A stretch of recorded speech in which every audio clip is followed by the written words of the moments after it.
أما بعد فأعوذ بالله من الشيطان الرجيم بسم الله الرحمن الرحیم۔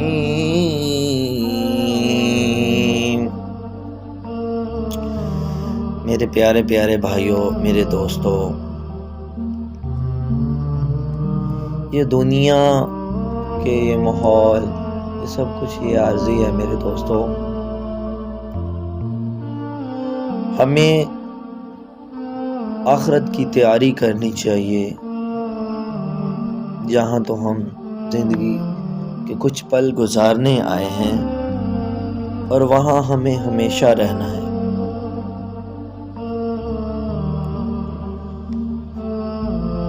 ہم گناہوں پہ گناہ کرتے جا رہے ہیں، لیکن ہمیں فکر نہیں ہے آخرت کی۔ ہمیں آخرت کی فکر کرنی چاہیے۔ اسی طرح ایک ملک تھا، تو وہاں پہ ہمیشہ ان کا اصول تھا کہ جب ان کے شہر میں ایک بادشاہ رکھا جاتا، اس کو 1 سال کے لیے بادشاہت پہ رکھا جاتا، پھر اس کو سال بعد اٹھاتے اور ایک بناک جنگل جہاں بڑے بڑے جانور تھے وہاں پھینک آتے اور ان کو جانور کھا پی جاتے۔ تو اسی طرح یہ سلسلہ چلتا رہا۔ تو ایک دن ایک تاجر ان کے شہر میں اترے، ان کے ملک میں اترے۔ وہ تجارت کی غرض سے وہاں آئے تھے، لیکن انہیں اپنا بادشاہ تسلیم کر لیا۔ لیکن وہ تو تجارت کے غرض سے آیا تھا، اس نے کہا کہ میں آپ کا بادشاہ نہیں بن سکتا، میں تو تجارت کے غرض سے آیا ہوں۔ انہوں نے کہا کہ یہ ہمارا اصول ہے کہ پہلے مہینے کی پہلی تاریخ کو پہلے دن صبح کے وقت جو ہمارے ملک میں آتا ہے باہر سے، وہ ہمارا بادشاہ ہوتا ہے۔ اس نے کہا اچھا، تو میری ایک شرط ہے کہ میں اس سال میں، میرے پاس سال کے لیے بادشاہت ہے، میں جو کہوں گا آپ لوگ مانیں گے۔ تو سب لوگوں نے کہا کہ آپ لوگ ہمارے بادشاہ ہیں، ہمیں جو کہیں گے ہم مانیں گے۔ تو لہذا اس نے بادشاہت تسلیم کی اور تخت و تاج سنبھالا، اور پہلے دن ہی کمانڈوز کو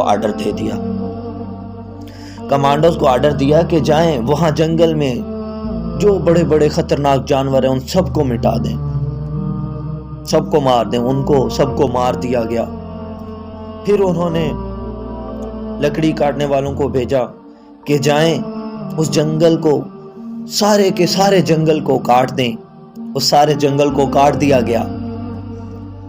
اس کے بعد ٹھیکیداروں کو بلایا گیا اور آرڈر دیا گیا کہ جائیں وہاں خوبصورت اعلیٰ شان محل تیار کیا جائے۔ ٹھیکیدار گئے، انہوں نے اعلیٰ شان وہاں محل تیار کر دیا۔ اسی طرح پھر مالی کو آرڈر دیا گیا کہ آپ جائیں وہاں خوبصورت پھلدار درخت لگائیں۔ وہاں خوبصورت پھلدار درخت لگائے گئے۔ تو میرے بھائیوں، جہاں وہ بادشاہت کرتے تھے اس کو آپ دنیا سمجھیں، اور جہاں انہوں نے وہ جنگل کٹوایا، محل بنوایا، پھلدار درخت لگوائے، جانور مروائے، اس کو آپ جنت تخلیق کریں۔ تو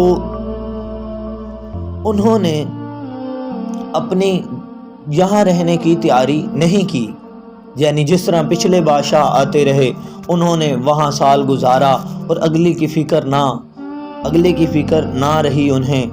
اور جب سال گزر گیا، جب ٹائم ہاتھ سے چلا گیا، تو پھر کیا ٹائم ملنا تھا انہیں۔ تو اسی طرح جب اس کا سال ختم ہوا اس تاجر کا، تو انہوں نے اسے زنجیروں میں جکڑا چھوڑنے کے لیے وہاں جنگل میں۔ تو اس تاجر نے کہا کہ ارے بھائی، مجھے کیوں باندھتے ہو، مجھے کیوں جکڑتے ہو؟ ارے میں تو خود جانے کے لیے تیار ہوں۔ تو اس نے اتنے فخر اور اتنے اطمینان سے کیسے کہہ دیا؟ اسی لیے کہ اس نے وہاں کی تیاری کی، میرے بھائیوں، میرے دوستوں، ہمیں بھی چاہیے کہ ہمیں اس دنیا کو اپنا ماننا نہیں چاہیے۔ یہ دنیا عارضی ہے، یہ پیسہ، یہ دولت، یہ شہرت، یہ کام، یہ تو زندگی گزارنے کے لیے ہے میرے بھائی۔ یہ تعلیم، یہ سب کچھ جو یہاں پہ ہے ہمارے پاس، یہ سب زندگی گزارنے کے لیے۔ اصل زندگی تو آخرت کی ہے میرے بھائی۔ لہٰذا اللہ آپ کو بھی توفیق دے آخرت کی تیاری کرنے کی، اور ہمیں بھی توفیق دے آخرت کی تیاری۔